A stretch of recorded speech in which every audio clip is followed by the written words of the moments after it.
Hello and welcome to Daily Rob for Saturday the 9th of July 2016. And today it's mostly about minimalism and why and how I think that this concept is kind of actually really working in our lives. And so I had to think about minimalism just recently again when I stumbled upon a podcast. And in that podcast, a movie was mentioned, The Minimalist, film.com, I think. And so I went to have a look at the website, watch the trailer, and I suddenly realized there are so many more concepts around the word minimalism than I had initially thought. Because to me, minimalism was always sort of this material stuff accumulation reduction idea. So you start with many things in life that you don't really need, and you start to declutter, to simplify, and to eventually end up with much less things that you actually really need in life than you had initially thought of. So that was always sort of my definition of minimalism and the one I used in my life. I try to reduce the number of objects and items that I own, and really try to reduce myself to only the ones that I use on a more regular basis. And that was working well. But then while I was watching the trailer, I realized and saw how differently people around the world apply the concept of minimalism to their own lives. And there were fantastic examples being shown, such as sound minimalism, that you try to reduce the sounds and noises you're exposed to. That can be, for example, by moving to a more quiet place, or trying to make your own space, the one you already have, different in terms of how it sounds, maybe how it vibrates, how it resonates. Then there's concepts like food minimalism, that you on one side maybe eat less, a big challenge for me personally, or that you sort of reduce the diversity probably of your diet, which I don't know if that is really what it should aim at, to reduce diversity, because I believe you can consume everything, be just in the right amounts and in the right balance. And I guess that's sort of then the tricky part of it. So you can set yourself a policy, as said in a few episodes earlier, the zero sort of anything policy, that makes you sort of not consume too much of something. For example, you tell yourself, I don't drink any coffee anymore because I feel the immediate addiction and suddenly end up drinking way too much coffee. Or you become the master and allow yourself to consume anything, but just in the right proportions. And I guess that's sort of the thing that makes someone really a master, if one is able to achieve exactly this balance. And something I'm working on. I failed again yesterday. I just had way too much for dinner.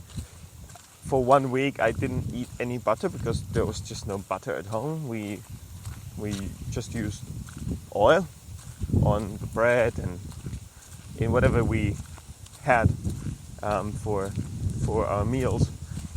And then suddenly someone brought butter, and it was just lying in the fridge. I saw the butter and I just got this craving for butter, and I put way too much butter on my sandwich and cheese on top, and had way too many of these sandwiches. And I in this process of craving and consuming it, I already felt really bad and was absolutely sure that this is not the right thing to do. But I just couldn't stop myself. I just couldn't stop. And today I woke up in the morning and I felt the immediate negative effects. My knee was hurting. as it always does when I eat too much, or maybe too much one-sided. I mean, there was way too much butter in comparison to all the other elements. And so our bodies, they tell us, they give us reactions. They give us the response according to how we behaved. And if we just listen, if we're just aware of it, there's at least sort of this mechanism that we realize what we should change. If we manage to change, that's a different point. And I'm still looking for a hack to make myself just eat the right proportions rather than say, no, I don't eat butter anymore. No, I can eat butter, just in the right amount. So that's the whole idea of minimalizing in all sorts of domains of life, which I find very interesting to experiment with. It can also be like minimalism with regard to work, to reduce the number of working hours that you do for the things you maybe don't like, you don't have a passion for, and just means for you, to pay your bills, and maybe increase the numbers of hours you spend for what you really like in life. But again, then the question is that still minimalism? So on the one side, I sort of as you can see, I'm still not on the golden line with how I should understand minimalism. I get some parts of it, but not all of it yet, because I feel I don't want to minimalize all of my life. There's certain aspects in my life that I don't want to minimalize, like exploring my passion. I want to maximize some things as an homo economicus. Some things I want to maybe maximize my utility to get the most out of my life. Yeah, that was the philosophical part. Now reality check. Where am I? Still in Tachiszów in Poland at this wonderful HelpX project. Yesterday I learned how to make my own sort of healthy drinks. Should I call them that way? In which you it's sort of a fermentation process. So you put you mix water with real sugar cane or honey, and add some wild flowers, for example, or herbs, natural herbs that you find in nature, and you add some previously fermented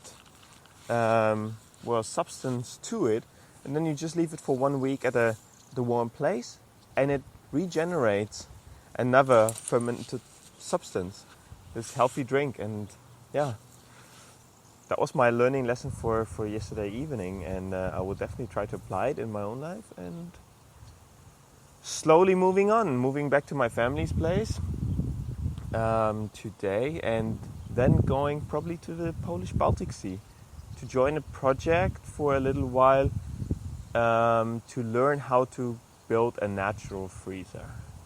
What that exactly is, I will tell you in the future. Wish you a wonderful day, enjoy your weekend, and see you tomorrow. Bye bye.